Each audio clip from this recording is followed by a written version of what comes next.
Hey guys, Dawson for OneWire. Today I'm going to show you how to boot up your Yealink phone and connect it to the internet.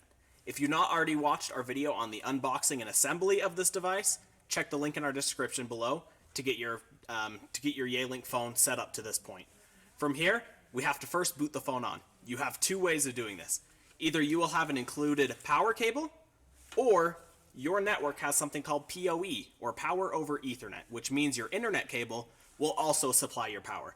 Let's assume first that we need power cable. This will be included in your box if you need one. So all you'll need to do, go ahead and plug this into a wall outlet, flip it over on the back, and there's only one port for this. It's right next to the two internet ports. It'll be your only circular port. We'll plug in here, and there we go. We've got power.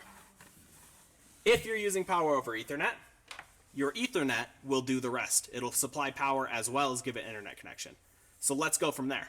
So if you need internet, all you'll need to do is flip it over on the back. Once again, there's going to be two ports, one labeled PC, one labeled internet.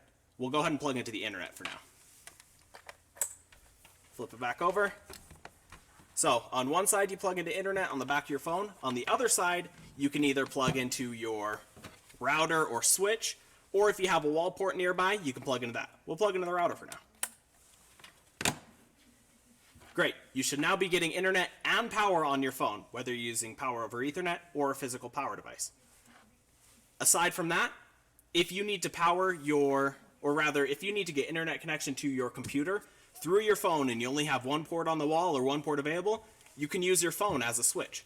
So if we go from the internet source to our phone, in this exact same configuration where it's plugged into the internet, you can plug a second cable into the PC port. You can then plug this end into the back of your computer, your laptop or your PC, and it will supply internet to both your phone and your computer. For more questions or tutorials, leave us a comment below and subscribe to our YouTube channel and catch us on the web at onewirefiber.com. Thank you.